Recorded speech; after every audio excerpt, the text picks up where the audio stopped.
Ну, собственно, как и обещали, у нас сегодня гости в эфире. У нас, значит, президент. Как звучит? Президент Федерации. Хотел сказать бокса. Нет, Федерация регби России. Батыр Тачи. Ассаламу алейкум. Валикум Машвал. Как дела? Отлично. Нормально доехали? Да. Все отлично. И главный тренер. Ну, это, извините меня, это не что. Главный тренер сборной, хотел сказать России, ну, мало ли, сборной Ингушетии по регби Ислам Цуздоев. Салам алейкум. Валик, Ислам, ближе к микрофону, Ислам. У меня первый вопрос. Я не знаю, кто из вас ответит на этот вопрос. Чем отличается регби? Вот всегда мучил этот вопрос от американского футбола. В чем разница? Для меня и то одинаково. Вот обыватель обычный. Для меня и то одинаково. Взяли мяч и побежали. А в чем разница-то? Регби? Ну вот регби и американский футбол. Они же тоже с овальным мячом, да, вроде? Нет, мы вообще готовились к обсуждению проблемы экологии западной улицы, восточной части Малгобека, а регби мы еще не готовились. А теперь давай вернемся к регби, потому что об этом говорить бесполезно, это никогда не исправится. Ну, регби, я думаю, нам все-таки больше поможет. Да. Ну, в чем разница-то? Объясните мне, главный тренер, объясните, в чем разница между американским футболом, тоже с овальным мячом, и вот регби? Ну, в первую очередь, американский футбол и регби отличаются безопасностью. То есть в американском футболе можно бить соперников. А в регби только захваты. И то не выше плеч. Так, подожди. Получается, что американский футбол опаснее, травмоопаснее, чем регби? Намного. Но у них же там всякие шлемы, щиты, чего только на них нет. Мячи. Ну, они на скорости бегут с мячом. Да. Их можно бить. Ударом останавливать. Ударом останавливать. С ноги, с руки, без разницы. Да, с ноги что нет, есть с руки. в руках, да, можно. Да, ты чего? А в регби только захваты, и то не выше плеч. И то, если ты, допустим, захватил игрока и поднял его выше корпуса, это считается опасной игрой, за что карается желтая карточка. Да? Прогиб сделать не вариант. Вообще не вариант. Вот я вам честно скажу, мне всегда казалось, что разницы между ними нет никакой. Очень большая И мне разница. почему-то казалось, что регби, вот обычный регби, в котором вы сейчас играете вы, и вот тренируешь ты ребят, мне казалось, что он травмоопаснее, потому что у них нет защиты всякой, необходимой. Ты смотришь американские фильмы, они там у себя одевают все подряд и выходят, это самое, как... А нет, оказывается... Регби это жесткая, но культурная игра. Такая. Культурная, регби культурная. Жесткая, но культурная, да. Если тут сбивают человека или выбивают зубы, обязательно нужно извиниться. То есть бех-мабах. Да. Два зуба нечаянно. Третий был лишний, братан. Да. Снова вырастет. Батыр, вопрос к тебе. Как идея регби появилась у тебя? Почему регби? Почему в Ингушетии? И так далее. Ну, регби. Федеральная антимонопольная служба начала курировать регби. Вот, руководитель ФАС России одновременно является президентом Федерации регби России. Это добровольно? Уже да. Спустя год это стало добровольным, и это уже стало смыслом жизни, и мой смысл, и ислама смысл, поэтому, в принципе, на таких людях, как Ислам, у нас спорт и идет. Ислам, ты в курсе, что это смысл теперь твоей жизни? Он в курсе, продолжаем. Все, сюда делаем и расходимся. Да. Вот, и в отсутствии вообще какого-либо бюджета начали вот на энтузиазме с Исламом все это раскачивать, раскачали его до Лендали. Ислам у нас поехал в Грозный, отучился у одного из лучших, я думаю, лиц, который понимает регби, так его назовем, этого человека, вот, а у него обучился и теперь превзошел его, потому что он недавно побил его команду. Ученик превзошел учителя. Буквально через год. То есть, значит, получается так, что как бы вначале ты не особо увлекался регби, правильно? Я вообще не знал, что это такое. Только вот, боже, на борьбу-то, наверное, ходил в Молдавии. Да. Вот, там же все борцы, либо боксеры, либо ты балерина. Да, там по-другому не вариант. По-другому не вариант. Я знаю, что Ислам тоже не особо увлекался регби, человек играл в футбол обычно. Футбол не руками, а ногами, назовем его так. Скажи мне честно. Он очень часто фалил, и у него рука была, и он подумал, что... Понял, что регби это мое. Надо брать в руки. Да, скажи мне только честно. Ты не жалеешь, что начал заниматься вот этой темой, раскачивать ее? Именно регби? Нет. Только честно. Нет, периодически. Ну давай положи руку на сердце. Периодически бывают разные, и мысли разные бывают. Вот когда обычно там отсутствие помощи. Ну и тогда разные вещи бывают. Нет, мотивацию мы с Исламом в любом случае не теряем. когда никого нет, Ислам сам выходит на поле, один может отыграть за всю команду, поэтому мы как бы... Абсолютно нет. Регби, на самом деле, Гапур, это вот такой мужской вид спорта. Так что? Подожди, а что за... Я говорю, да? Не, другие нет уже. Не мужские виды спорта, что ли? Я на борьбу ходил всю жизнь, Ислам на футбол. Мы с Исламом теперь признаем только регби. Ну, потому что у вас нет другого выхода, я вам сказал просто. Так вот, хорошо, регби. Мужской, дальше, я тебя перебил. Я забыл, что хотел сказать, да? Да. Окей. Да, иногда мы с Исламом забываемся, вместо регби играем в футбол. Батыр, такой вопрос. Нет, регби. Давай. Регби. Что такое регби? Почему регби это именно наш вид спорта и почему он у нас именно выстрелит? Во-первых, регби во всем мире, если брать, то он очень сильно идет именно в той части местности, где есть горы. Вот почему-то. Горцы, да, это чисто горский вид спорта. Возьмем даже вот наших ближайших соседей грузин, они вот входят в 15 лучших. Недавно буквально были в десятке. Суровые парни, при том, что Грузия уже такая, да, культурно-демократичная страна. Буквально вчера там одному коленку прострелили во время совещания. Это нормально для Грузии. Да, это нормально, да, парень отыграет потом еще с какой-нибудь чужой ногой. Да. Регби сочетает в себе и борцовские качества, и качества бегуна-атлета легкого. Ну, не боксерские. Боксерские тоже можно, когда никто не видит, мяч у него, втихаря. там втихаря, там, да, типа за мяч, а там в солнечное сплетение, да. Ну, это тебе виднее, ты у нас боксер. Вот, и плюс еще хорошее питание. Не говори. Регби наш вид спорта. Да, ну как и питание. Только потому, что у нас, как бы мы знаем, да, развитый бокс и борьба. У нас очень хорошо развитый, соответственно, у нас ребята такие силовые агрегаты, я бы сказал. Хорошо, к тебе как президенту вопрос. Федерация регби. А зачем уточнил? Вот как-то почему лучше звучало. Президенту Нет, тут можно было уже домысливать что угодно. Тут надо обязательно президент и сразу лучше уточнить. Скажи, пожалуйста, сколько сегодня команд в республике есть по регби? Так, 3 в Малгобеке, где-то 4 в Магасе. Ты имеешь в виду реальных? Да. Реальных у нас, получается, Горский кадетский корпус. Раз. Горцы у нас там, да. И команда Магаз у нас, взрослая команда Магаз. Плюс еще дети у нас занимаются в 2 спортивных учреждениях. Это наши игроки, они тренера по вольной борьбе. И они со своими борцами, ребятами занимаются. Буквально в прошлом году они 2-е место взяли в фестивале игр СКФО. То есть, я так понимаю, до чемпионата Ингушетии по регби нам еще далеко. Нет. Ну, ты же не будешь 2 командами устраивать чемпионат республики. Почему нет? Нет, нас уже 4. 4 команды, конечно. Мы уже среди детей можем 3 команды. Окей, с какими сложностями вы столкнулись в начале пути и поменялось ли что-нибудь вот сейчас? Потому что вы уже прошли какой-то процесс. Ничего не поменялось. Короче, проблемы как были, так и остались. Да? Ну, в чем заключается главная проблема? Самая главная проблема – это отсутствие у нас своего дома. Вообще, в каждом виде спорта, если мы берем там Казань, да, там баскетбол, баскет-холл, хоккей, там 2 арены ледовые, да. Бокс там чисто свое, дзюдо там еще свои. То есть ты заходишь, и там вот все бокс. Не так, как у нас в Доме культуры в Малгобеке, там борьба, бокс. Там и борьба, и бокс, и библиотека. Библиотека, там, что там еще было, там, ну, какие-то массово-культурные мероприятия, концерты, ну, и так далее. А здесь нет, ты зашел и вот дышишь этой атмосферой. То же самое нужно нам. Нам нужен свой стадион небольшой, с подтрибунным помещением. Там обязательно регбист должен закачивать мышцы, он должен быть огромен просто. Зал, да, тренажерный зал, раздевалка, чтобы все было нормально. Вот тогда у нас регби, мы сможем тогда стать центром регби СКФО. Обычный стадион вам не подходит, что? Нам его не отдают, нам там подходит. Но там никто не играет же. Мулайрал. Да, Малгобеке, кто там играет на стадионе-то? В Малгобеке там 1000 человек было. Хорошо, а теперь вопрос к Исламу. Главный тренер. Ислам, как так получилось? Ты же в футбол играл. Нормально же, пацан. Меня заставили. Почему регби? Скажи честно. Вот только давай честно. Почему регби?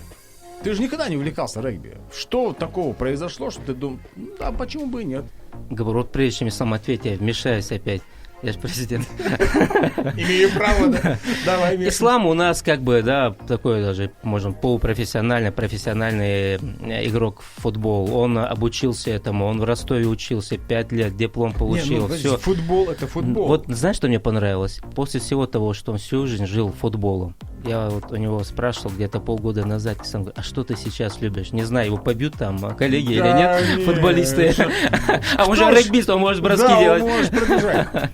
Вот, он говорит, я, говорит, сейчас регби, говорит, больше люблю, говорит, чем футбол. Ну, ты ему потом отдал паспорт, когда он это сказал? Рано, после эфира, наверное. Ислам, вот ты как тренер, скажи, какие у тебя бывают сложности в тренерской работе? Ну, самое главное, это условия. Мы занимаемся на стадионе в Магасе. Там особо не разбежишься. Да, не то, что не разбежишься, там мы при падении получаем больше травм, чем при контакте. Ну, там же искусственно, да, покрытие вроде как? Или мне кажется? Там Да, искусственно бетонный уже ничего не осталось. искусственным.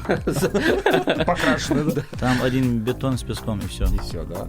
То есть это вот твоя главная проблема? как Это тренера? основная проблема. Основная. Почему? Потому что травму нам максимально нужно избегать. Да. Да. Хорошо, да. Второй вопрос, Ислам. Скажи-ка мне, пожалуйста, как проходит отбор в команду в регби? То есть туда может прийти любой действующий спортсмен или бывший спортсмен, неважно, физически сильный, или все-таки есть какие-то свои отборы, не всех подряд же тоже, ты же не будешь всех подряд брать в команду, правильно?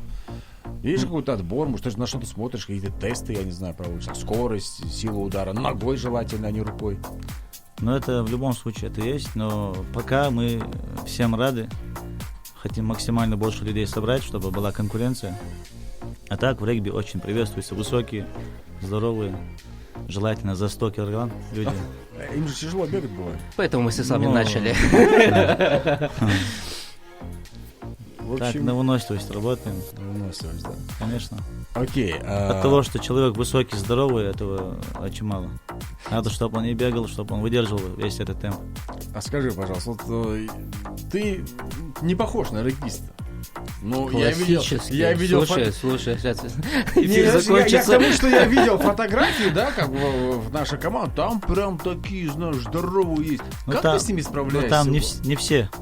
В регби вот на каждых позициях должны быть вот, отдельные люди. То есть 8 человек Не из схватка. команды, да, как бы? Не из. То есть на каждого человека там находится позиция. То есть 8 человек, первый это линия нападающих, это самые такие здоровые, высокие. Остальные 7 человек это уже линия защиты. Кстати, сколько человек в команде? 15 человек в команде. Вот сразу, да, Да, выходит? на поле 15 А человек. вратарь есть там? Нету. Нет, да. Нету. И вот эти 7 человек, им не обязательно быть высокими, здоровыми. Самое главное это скорость. И выносливость. Ну, это, естественно, уносливость у всех должна быть. Не только у защитников, но и По-любому. нападающих, да. Габор, гигантский плюс регби. В чем в регби, на поле, да, игры в регби, любой может найти себе позицию. Он хоть будет с лишним весом, хоть наоборот без веса, высокий, низкий и так далее. Регби именно в том и прекрасен. Обычно даже бывает, вот был на спартакиаде там детей в Ставропольском крае, сдают детей обычно в основном с лишним весом. Они там нормально себя чувствуют среди равных. И по мере того, как они занимаются, они скидывают вес и начинают уходить вперед. То есть от обороны вперед. И по мере того, что они занимаются, их мышцы, жир превращается в мышцы, и они уходят вперед. Поэтому в регби идут все, абсолютно все. Поэтому надо чуть-чуть себе поверить, там, взять себя в руки и пойти туда, в Магац, к нам с 20 до 22 вечера каждый день, и прийти на тренировку. Зимой, позаниматься. летом, дождь, вьюга, ураган, без разницы. Зима, Да, фи. Зима. Ханс Холодонин, скоро зима настанет. 962-640-29, номер нашего WhatsApp. Мы еще чуточку поговорим с нашими гостями. У нас в гостях сегодня президент Федерации регби Ингушетии Батыр. И, да можешь просто по имени, да, Батыр? Мы же малгибекчане. И главный тренер Ислам Цуздуев. Рядом что? Я насчет состава игроков договорил. Давай, конечно. Вот 8 человек в линии нападающих это здоровые люди, как Стоп, я сказал. сколько в нападении человек играют? 8 человек. 8 в да. нападении? Но я объясню, роль нападающих они выполняют как защитники. То есть 8 нападающих это самые здоровые, которые все время бьются. Стена, короче. такая. Захватывают, останавливают соперников. У них все время в основном контакт. А линия защиты это легкие, как я сказал уже, это быстрые люди, быстрые игроки. Они должны пробежаться максимально как можно больше. То то есть заносить этот мяч. И идет 9-й, 10-й номер, это два полузащитника. 9-й номер это полузащитник схватки. Он все время на раках, на схватках, он с линией нападающими работает. Короче, такой, знаешь, такой торпеда такая же, со всеми, да? Ну, да. Да? Не, а то Энер дари, лакал, вездарвачан. Давай. Давай. С 9-й номер Ди, в основном он невысокого роста, но он наглым должен быть. Это я. Наглый такой. Это позиция главного хитрый, тренера. да. Он должен все время лезть, нагло, короче, брать мяч и создавать новые атаки. А 10-й номер это уже мозг команды, он должен и левой, и правой ногой бить хорошо, разводить атаки что в левую сторону, что в правую. Ну, можно сказать... Основной, короче. Да, основной такой самый. И все, в принципе. Так, мы сейчас послушаем музыкальную композицию, может, парочку, а потом вернемся на волне 102.4 FM.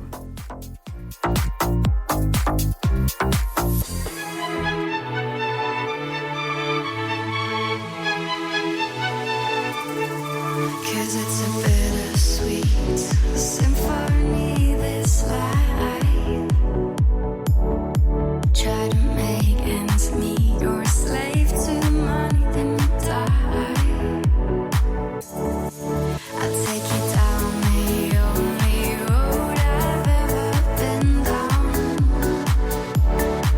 You know, the one that takes you to places where all the veins meet, yeah. No change, I can change, I can change, I can change, but I'm here in my mold. I am here in my mode, but I'm a million different people from one day to the next. I can't change my mode, no, no, no, no, no. 'Cause it's a bittersweet symphony, this life. 'Cause it's a bittersweet symphony, this life.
Symphony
Репаблик Радио. 8 928 090 65 65. Мобил такси рад заказ ваш принять. Компания Джимоджи объявляет конкурс на должность менеджер по развитию. Основные требования – парень и девушка до 30 лет, коммуникабельность, умение вести переговоры, готовность к командировкам и обучению, уверенный пользователь компьютера, обращаться по адресу город Назрань, улица Московская, 29А, здание ИТТ. Телефон 8 960 432 33 44. Любите скорость? Ну тогда пристегнитесь. Акция «Ночной форсаж» от ИТТ. Скорость интернета ночью в 3 раза быстрее. Еще больше скорости, еще больше эмоций. Подробности акции по телефону 8 87 32 26 44 44 или на сайте zao.itt.ru. ИТТ. Интернет – это мы. Рекламная служба «Радио Репаблик». 8 964 055 20 80. Радио Репаблик.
Ну все, мы продолжаем говорить о регби. У нас в гостях сегодня президент Федерации регби Ингушетии Батыр Тачиев. А можно назвать его? Слышно, братан, все. Тем не менее, я доведу дело до конца. Без проблем, не вопрос. И главный тренер сборной Ингушетии по регби Ислам Цыздоев. Такой вопрос, Ислам. Ну, ты тренер, тебе вопрос, соответственно. Скажи мне, 962-640-2010, если вдруг у кого-то возникнут вопросы касаемо регби, а может быть вы вдруг захотели попасть в команду, приходите, им нужны молодые ребята, здоровые, кто способен бегать, выносить, а выносить мы умеем, знаешь ли, и заносить. Ислам, давай поговорим о травмах. Что бы ты ни говорил, это вид спорта травмоопасный. Может быть, не такой травмоопасный, как американский футбол, да, но все-таки травмы есть. Какие травмы ты видел, ты сталкивался, и какие травмы чаще всего бывают у игроков в регби? Ну, чаще всего бывают вывихи пальцев, ключицы и сотрясение мозга. Это чаще всего, да? Да, чаще всего. Почему? Потому что все время, когда у тебя мяч, ты входишь максимально низко, головой вниз, чтобы тебя не поймали, чтобы у тебя мяч не оторвали на ногах. Могут ли наступить же на голову? Нечаянно? Могут, конечно, могут. Это все может быть. Но самая частая травма — это сотрясение мозга. Сотрясение мозга. Да. Вот, допустим, мы вот как новенькие, мы сыграли уже 2 игры в чемпионате России. Мы поговорим, кстати, об играх. Да, по федеральной лиге, то есть это любительская лига. За 2 игры мы как новенькие играли с Нальчиком, у которого уже 53-й год регби. И с Чечней играли, у них тоже где-то уже 3-4 года уже позади есть. Активно развивается, да? И за эти 2 игры мы получили только 1 травму. Вы не играли, что ли, вообще? Мы играли. То есть мы подготовились к этому. Да, хотел бы уточнить, что любая травма, которую можно получить в регби, она не страшнее той травмы, которую получает человек, который сидит на диване целый день и не идет в регби. То есть ты хочешь сказать, что я это страшнее. Ты очень травмоопасный. Мой диван травмоопасный? Ислам, вот ты встречался на своем пути, скажем так, небольшом, да, теннисом, с какими травмами ты сталкивался? Или пока еще не сталкивался с серьезными травмами? Вот как я сказал, вот за 2 игры мы получили вот эту 1 травму, 1 игрок. Да? Нет, не сотрясение, там трещина ребра. Не травмоопасно вообще вид спорта. Это и то так помешал. Судья помешал, да. А так парни уже готовы к этим играм, они уже закачались, очень хорошо готовы к этому. Мы этот контакт очень часто отрабатываем. Что на этих счетах, что... Капур, у нас, смотри, чемпион Украины по вольной борьбе в команде. У нас неоднократно призер мира по грэпплингу в команде. У нас мастера спорта, у нас кандидаты, бокс, борьба и так далее. Короче, какие травмы? Какие травмы? Для них эти травмы, как комариный укус. Это подарок даже. Ой, травма, наконец-то. Вот как Батыр сказал, у нас уже все эти игроки уже с базой. То есть они кто-то чем-то занимался. Вольники, да, боксеры и так далее. Хорошо, такой вопрос. Ты очень часто упоминаешь слово закачать. Это очень важно. То есть, получается, вы если брать в процентном соотношении, сколько времени вы проводите на поле и сколько времени игроки проводят в тренажерном зале, он обязательно? На поле мы каждый день, кроме воскресенья, работаем. А тренажерный зал у нас хотя бы 2 раза в неделю. Так называемый ОФП. Да. Общефизическая подготовка. Да. 2 раза в неделю, правильно? Тренажерный зал у нас хотя бы 2 раза должен быть. То есть 1 день вверх качаем, 2 день ноги вниз. Ноги, да? Это обязательно. Окей. Вверх имеете в виду голову, мы книги читаем, там собираемся. Обязательно никуда. По поводу тактики. Ходят слухи, что регби не такой уж интеллектуальный вид спорта. Я об этом за эфиром сказал Батыру, чуть не подрался со мной. Это мы сейчас своим грэпплером борцам. Нет, смотри. Адрес знаем. Смотри, вот я допустим, скажи честно, скажите вы мне, друзья, этот вид спорта интеллектуальный? О, еще как интеллектуально. На самом деле регби — это стратегия. И вообще считается, что игра в регби — это мини-война. Потому что здесь свое нападение, разведка, защита. Кроме защиты еще оборона есть у нас. Вот. И всем этим командует Ислам. Ислам, да? Ты прям верховный главнокомандующий. Генералиссимус Ислам. Тут, честно говоря, вот взять, я сейчас как все в форме думают. Наполеона просто. Я когда открывал Федерацию регби, знаешь, что тогда еще не знал, что такое, мяч взял, побежал. Вот я То есть надо самого низкорослого, худого, который никто не поймает и не заметит, который может проскочить. Нет, это все там уже отрабатывается, никто такой не проходит. Здесь очень крайне важна сыгранность. Крайне важна. Все. Все, Я чуть-чуть ожидал. Я думаю, Сейчас Я скажу пару Давай, слов. говори. Вот в регби, в игре, первые 10-15 минут, в регби 15 мы скажем сейчас. Кстати, Регби 15 по 40 минут, 2 тайма. 2 тайма. Да. И в регби 15 в начале 10-15 минут соперники узнают друг друга. Знакомиться, Хамди. Не. По То есть альбому домашних. смотрит на соперника, Это я маленький. через что они играют, через кого они чаще играют, какая у них тактика, хотят поймать соперника на этом. То есть силы так такого нет, получается. 10-15 минут они, можно сказать, Бегают. ну не бегают просто, а хотят поймать соперника, узнать их тактику, ихнюю Слабые стратегию, стороны да. и так далее. В регби, что очень важно, вот как я сказал, вот эти 8 человек, линии нападающих, они все время входят в контакт. То есть они входят, и максимально их задача собрать больше соперников к центру поля. И дать возможность Максимально. другим. Да, и дать возможность защитникам пройти с мячом в линию зачет соперника. Вот оно что. Да. Сколько Тут, то есть не обязательно нужно мяч отдавать. То есть ты Если можешь кто-то сам взять и сам убежать. можешь, да, пройти. Если же тебе не дают, один раз пошел, второй раз пошел, третий раз пошел, уже четвертый раз ты должен уже мяч перевести на край, чтобы крайний у тебя, как правило, это очень быстрый игрок, он должен пробежать все поле и занести мяч. Окей, ну мы знаем, да, что в футболе там забиваешь 1 гол, то 1 гол, 2 и так далее. А в регби как считается? Сколько очков дают? Там же очки, там не голы, да? Или как? Или там голы тоже? Очки. И сколько очков, допустим, дают? Вот ты, допустим, через линию пересек мяч. За занос мяча это называется попытка, это 5 очков. После чего пробивается реализация.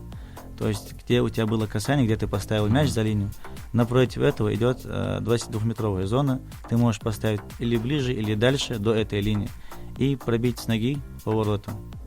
Если попадаешь, еще дополнительных 2 очка. Не попадаешь, 5 остается и на центр поля. Даже так. Слушай, такой вопрос. Опять-таки сейчас коснемся американского футбола. У них есть такие большие ворота, такие огромные. У вас такие есть? Такие же ворота. Да, то есть Да, надо такие по-любому этот овальный мяч. Кстати, он удобный, этот овальный мяч? Бить по Он нему? чуть больше, чем американский. Именно регбийный Он мяч. чуть тяжелее или как? Чуть тяжелее и чуть больше. Вот на вся разница. Около Да. 10 килограммов мяч. Сколько? Около 10 Да килограммов. ладно. По нему уже кирпич. Хорошо, а теперь поговорим о ваших играх. Чемпионат России, да, по регби. Есть? По федеральной лиге. Кстати, какая команда у нас в России считается самой крутой такой вообще огонь команда? Прям, Пока Магаз, конечно, но просто другие об этом пока не знают. Не знает. И даже сам Магаз пока не знает об этом по ходу. Не, вот здесь взять чемпионат России по футболу. Наверняка есть команда, да, Есть, которая есть, там конечно. считается топовой командой. Вот Да. что за команда? Енисей СТМ, Красный Яр, Красный Яр. Это самые такие крутые команды. да, Стрела, Причем Красный Яр — это Красноярск. Я так и понял. Локомотив, Пенза. Вот где вот Локомотив ходит, там мы номер 1 почти. В чемпионате... Почему почти на первом месте? Ну вот, я же сказал, С почти. хорошим отрывом. Да? В этом году, Мы да. чемпионы. Ислам, вы сыграли уже 2 игры, да, в чемпионате России, получается? Да. Окей, первую В игру... зоне игра- СКФО. В СКФО. Первую игру вы сыграли в Нальчике. Как вы сыграли? 27-10 проиграли. Ну, из-за отсутствия опыта. Да. Второй матч вы Ну, играли... такая захватывающая игра была. Да? Я действительно, вот, серьезно, ну это вообще столько Ты сам эмоций играешь в было. регби? Нет, тренируюсь пока. Тренер, не упускай, договорись с ним, чтобы меня выпустил. Я ж президент, я не могу, да? Вторую игру вы играли... Нет, я тренируюсь, бывает. Бывает, да? Нет, так. Да. Иногда могу себе позволить, да? Раза Спуститься 8 в с неделю. Олимпа. Ислам, вторую игру вы играли где? В Грозном. В Грозном. Как сыграли? 17-5 выиграли. Выиграли, да? О, это ж первая победа ваша. Да. Серьезно? Да. Какие ощущения были, когда твои подопечные наконец-то выиграли? Ощущения какие были? Очень рад был за ребят. Но мы готовились очень хорошо. После Нальчика мы эти все ошибки... Нальчика мы Учли. очень много ошибок допустили. Мы проиграли, да, Ислам Ватирова, мы проиграли только из-за наших ошибок. Вот реально, Я бы действительно. сказал, из-за отсутствия Грубая игра. опыта. Да, это грубая игра и так далее. Фалили, штрафной бьют. А так-то... Так мы их выиграли. Могли бы выиграть, да? Вот, выиграли допустим, мы. вот Мы игра так в Нальчике, считаем. которая была, когда у нас мяч ходил, когда была живая игра, открытая игра, так скажем, они занесли 2 попытки, как я раньше сказал, 5 очков. Да. И попали одну реализацию, 12 очков они набрали. Мы занесли 3 попытки, одну из которых не засчитали. То есть там футбольное поле переделанное под регбийное, там линий слишком много было. Наш игрок до линии поставил мяч, не понял просто. и не засчитали мяч. 10 очков, мы 2 реализации не реализовали. Так у нас счет 12-10. Остальные 15 очков, которые Нальчик заработал, у нас же 27 счет был, эти все нарушения. После нарушения там судья дает тебе выбор, там 3 варианта. Или же ты пробиваешь поворотом, схватка, или же удар в бровку. То есть после чего вводится в коридор аут. И камень, ножницы, бумага можно еще. И там... Ну, чисто по нашей, по Кавказу. И они выбирали, их капитан выбирал все время ворота. Где-то 8 нарушений было, 5 они реализовали. Значит, хорошо били просто. Очень хорошо били. И 5 этих штрафных они реализовали. Так и стал счет 27. И эти ошибки мы после игры с Нальчиком максимально над этим работали, что у нас очень хорошо получилось в Грозном. Ошибки мы убрали. Что без нас ошибок ждет в будущем? Скажи, пожалуйста, вот какие планы на будущее? Мы запомнили обидчика.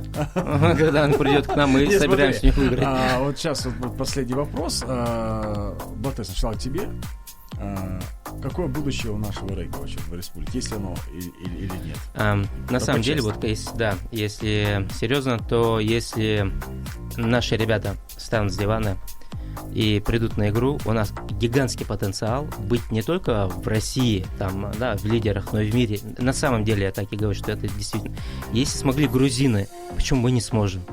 Наши ребята могли бы ходить, играть, точнее, да, в других командах мирового масштаба и так далее. Мы не хуже, абсолютно не хуже.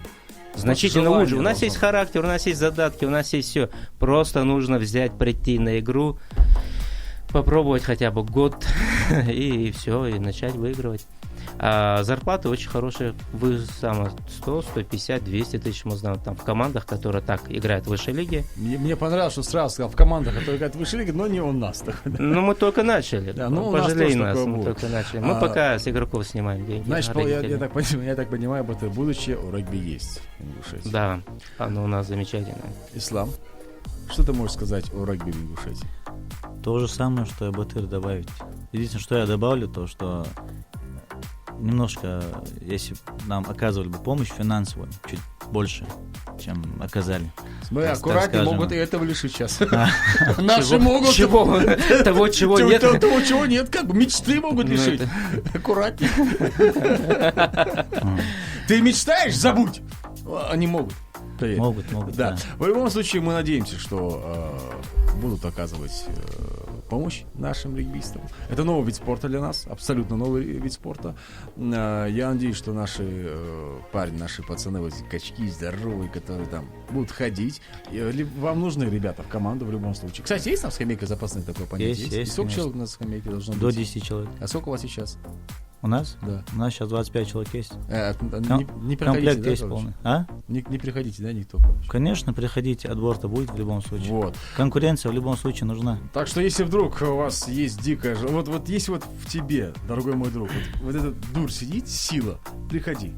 Приходи к нашим ребятам, к Исламу, научат, обучат, покажут, что да как. Вот. И я надеюсь, что в каждом городе нашей республики... Я сейчас сказал. Приглашаем тебя, будешь тренером Молговеки. Да, я надеюсь, что появятся свои маленькие федерации регби. Ну, это уже твоя должна быть работа. Команды, клубы. Клубы, да. Федерации нет. Федерация одна. Ну вот это же твоя работа, твое направление. Я надеюсь, что у вас все получится. Габур, на самом деле есть вера не только у нас в регби, но и других людей. Допустим, нам очень сильно пока для старта помогли ребята, допустим, тот же Аюб Албагачиев. Хотел бы про них рассказать просто. Почему нет? Это директор «Чистый мир» компании. Он нам купил форму, бутсы, обеспечил нас всем необходимым. Потом Хамчиев Бекхан, это сад-гигант, также нам помог, приобрел нам спортинвентарь. Потом нам помог еще Беков Магомед, это такси Тишам. Благодаря нему мы поехали в Нальчик и в Грозный. Сейчас нам помогает Даурбеков Ахмед с Магомедом, это близнецы, это продукты Ингушетии.